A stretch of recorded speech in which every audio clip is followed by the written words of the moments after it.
सास की कही हुई बात बहू को सही लगने लगा था। आखिर क्यों? एक बहू कहती है कि बात उन दिनों की है जब मेरी शादी हो गई और मैं ससुराल गई।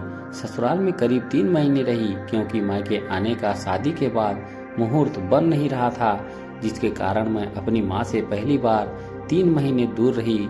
मुझे रह रहकर अपनी माँ की बहुत याद आ रही थी और यही सोच रही थी, काश जल्दी मायके जाने का मुहूर्त बने और मैं अपनी माँ से मिलने जाऊं और उन्हें गले लगाकर अपना दिल हल्का करूं और नई नई ससुराल की सारी कहानी कहूं।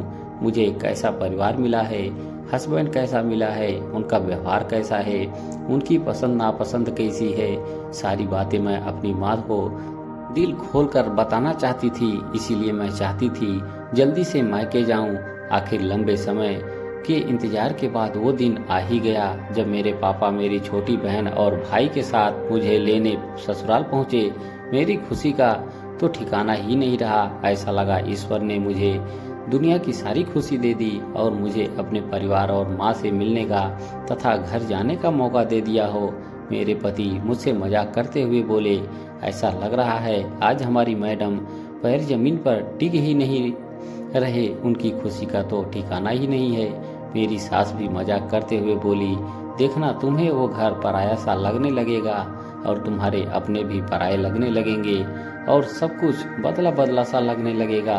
फिर तुम्हें लगेगा कि सच में शादी के बाद लड़कियां पराई हो जाती हैं।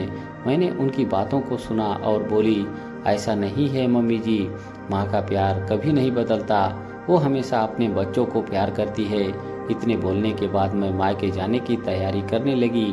पहले मैं सबको खाना खिलाया और फिर मैं मायके जाने के लिए तैयार हो गई। शाम को मैं पति, पापा और छोटे भाई बहन के साथ मायके पहुंची। जैसे ही मैंने मायके पहुंची, मैं खुशी से झूम उठी और माँ को प्रणाम करके उन्हें गले लगाया। उसके बाद माँ ने कहा, हाथ मुंह धो लो बेटा, हम तुम्हारे और मेहमान के लिए नाश्ता लगाते हैं। मुझे अजीब सा लग रहा था। माँ क्या ऐसा लग रहा था पहले वाली कोई बात नहीं रही। भाई बहन भी मेरे दूर बैठे थे, पापा भी सोफे पर बैठे थे और मेरा दरवाज़ा भिड़काया हुआ था जहाँ पर मैं मेरे पति बैठे हुए तथा गपशप कर रहे थे। कुछ देर के बाद मेरे कमरे में नाश्ता और चाय लेकर मेरी मम्मी आई और मम्मी बोली, मैं खाना बनाने जा रही हूँ, बेटा तुम मेहमान के साथ बातचीत करो। मुझे तो सास की कही हुई बात एकदम सही लग रही थी। सच में शादी के बाद एक लड़की का मायका बदल जाता है। मुझे घुटन सी हो रही थी और मैं कमरे से बाहर आई और मैंने माँ से कहा, तुम इतनी बदल क्यों गई हो माँ, मेरे लिए तुम्हारे पास समय क्यों नहीं है?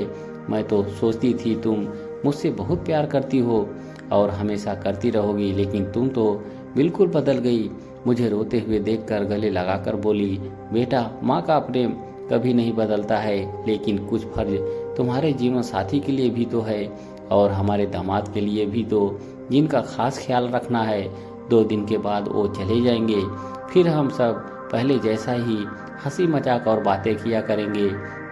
उसके बाद माँ बोली, माँ का प्रेम कभी नहीं बदलता, क्योंकि माँ से ही हर लड़की को मायके आने का एहसास होता है। दोस्तों, कहानी पसंद आई हो तो एक लाइक जरूर करें। धन्यवाद।